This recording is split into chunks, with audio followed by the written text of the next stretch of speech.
I'm not saying they were easy for you, but none of them have been very competitive working out on the scorecards. Do you think this will be similar and that, everyone's going to go in and then afterwards go, that was just, it looked easy? I mean, I don't want to think that. I never go in thinking that. If that happens, that's a bonus. I have to go in there thinking this is going to be the toughest fight of my career.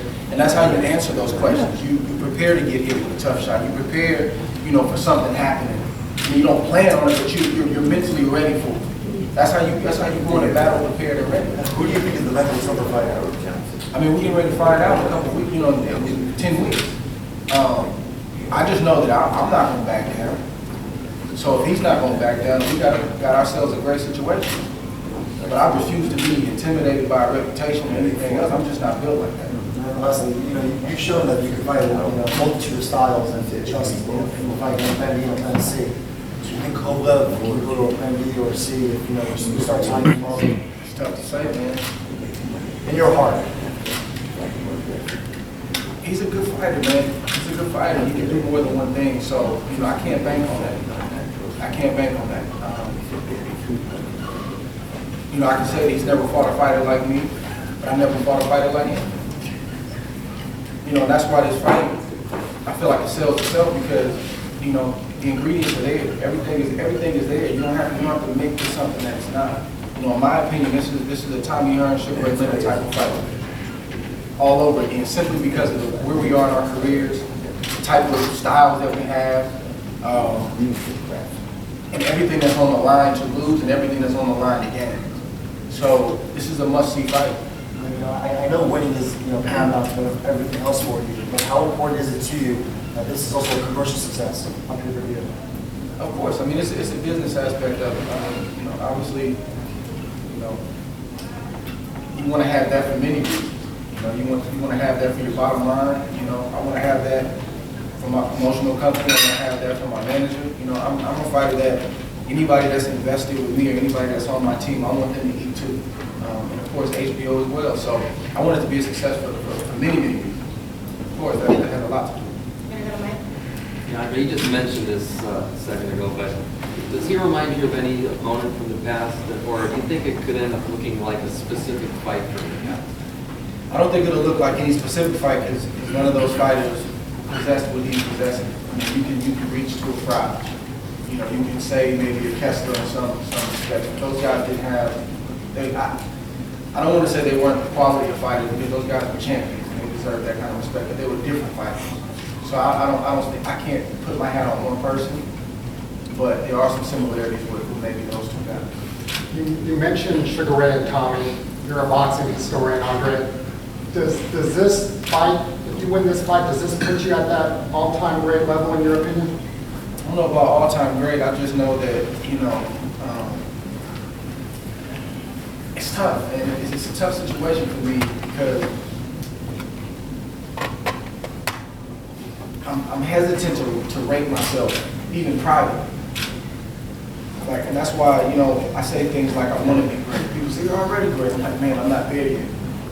I wear those things on the back of my t-shirts, my training shirts when I go to the gym because it's just when I reach a certain barometer, I push it further, and then I push it further, and then hopefully one day I can look back and say, man, you had a pretty good career, man. Because I don't have a vote in the matter. It's the fans, it's the media that ultimately will rate you, and I'm aware of what I've accomplished, and I feel like I got a good sense of where I stand in history. But I've never had time to just enjoy what I've done because, I wasn't brought up like that as an amateur. You feel like you still have to prove yourself at City Park?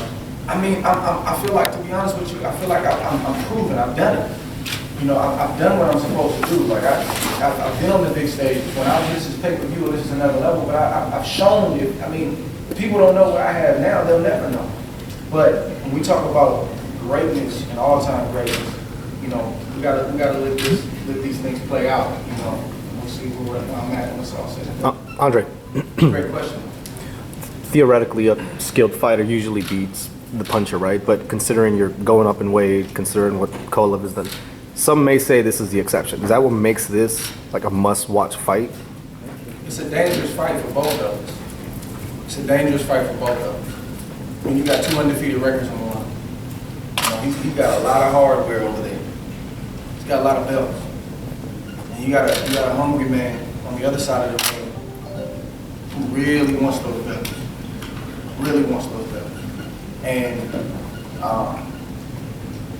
I feel like I'm in a position where I can't afford to lose. I don't necessarily feel like I'll be given the benefit of the doubt. And I've watched boxing history throughout the years, and I've watched how certain fighters were treated and other fighters weren't treated. And I've just studied it and I've watched it. Man, it's crazy. Why this guy didn't get this kind of treatment that this guy did? Man, this guy beat this guy today. You know, I don't know if I'll get the benefit of the doubt. So I don't have that cushion. I don't have that luxury. So my whole focus is, man, you got to find a way, kid. You got to find a way. So you can say I'm skillful. You can say he's the power puncher. But again, there's so much more going on in that ring, man. And that's not just the reason why you should see it. This is the fight that even casuals have been clamoring about in terms of big fights not being made and big fighters that you can't say that in this case. So that alone is, I think, reason to come out and watch this fight and tune into this fight because, you know, it's going to be things that go on behind the scenes. I mean, again, I think Michael said it the best. You know, main events is competitive. Who else do they have other than Kovalev? He's not only fighting for his life, she's fighting for her life. She really needs him to win. And obviously, Rap Nation, they're trying to take that next step in the boxing game too. So there should be some tension. You know, everybody's not kumbaya. It's a lot at stake here. So, you know, it's going to be some heads being bumped, but we got it done, and that's the beautiful thing. And I think that's, you know, what we're all focusing on is the fact that we got it done, and it's going to be done. The fight's going to happen. You know, you guys may read some different things. You know, it's just part of the process.